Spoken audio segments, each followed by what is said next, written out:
Our top story today, the FBI says that they were all over it before it got out of hand, but they stopped a plan to attack the U.S. Capitol. U.S. officials warned that this is the kind of lone wolf attack that we've heard so much about. They believe that this man from Ohio was somehow inspired by ISIS, the Islamic State, a group with a strong presence on the internet.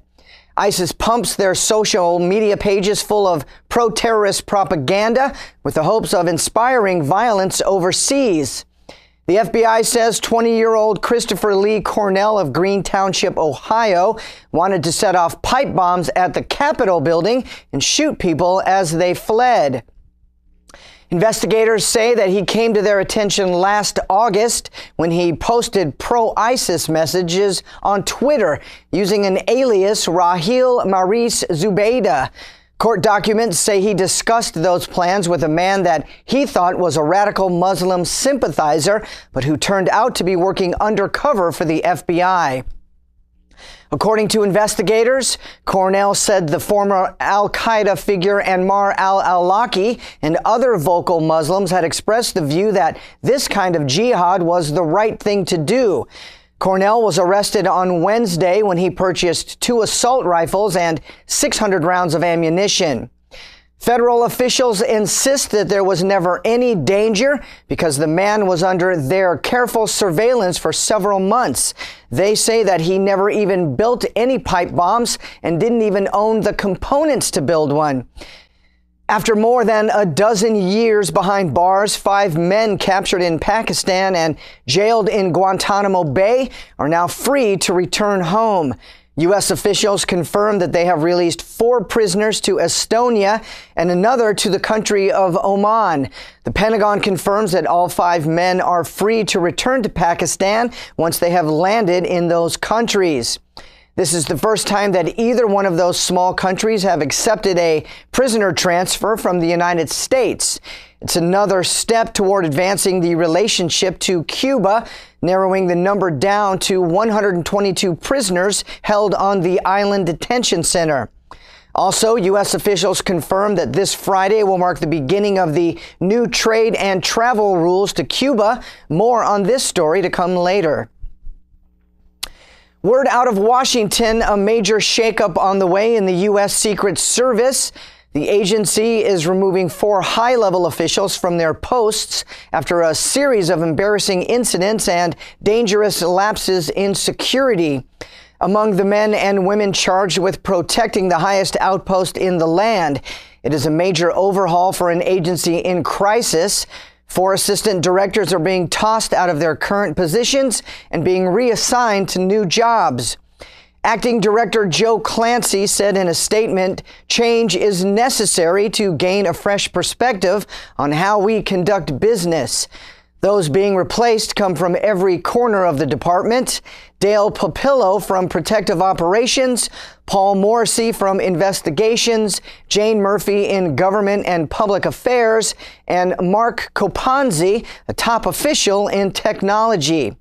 The agency is trying to come back from a series of security lapses, among them agents getting caught with prostitutes during an official presidential trip to Colombia in 2012, and a fence jumper making it all the way inside the White House late last year.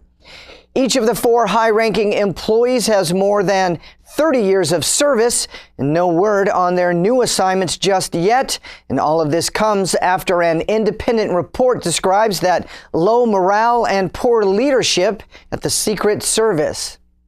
Violence in Bangladesh has led to the deaths of 24 people. A political standoff between Prime Minister Hasina and the opposition leader, Khalida Zia, has caused uncontrollable demonstrations. Protesters set fire to cars and threw bombs in reaction to a recent attack on an opposition leader. For the last 23 years, Hasina and Khalida have alternatively held the position of prime minister. This has caused a long rivalry between each party.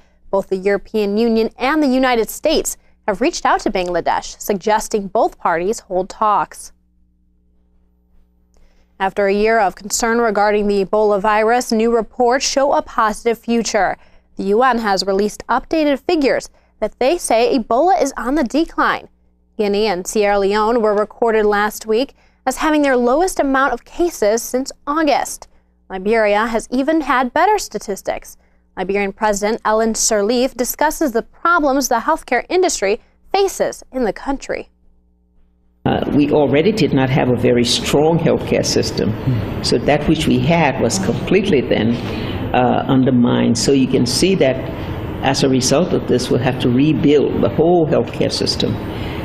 We had to find incentives to get the healthcare workers to go back, hazardous pay. So at a time when resource scarcity, we still have to find money to do that. Liberia has had its lowest amount of new cases since last June.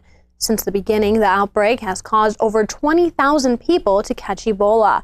Almost 8,500 people have died from the virus. Pope Francis prepares for his trip to the Philippines this week. The Pope has previously shown interest in helping families of migrant workers in the area. Thousands of residents every day are leaving the Philippines to search for career opportunities overseas. An average family in the Philippines is 5 people. With nearly 12 million Filipinos working overseas, more than half of the population is financially dependent on overseas relatives. This has made the Philippines one of the world's largest labor suppliers. This comes with a price as startling problems occur from strained families. Some people are split from their children and their spouses. Divorce is not allowed in the Philippines, causing large rates of infidelity. Human trafficking rates and prostitution are on the rise in the Philippines also. Cardinal Luis Antonio Tagle says that it is a pastoral concern. He says that the church should help the families left behind from migrant workers.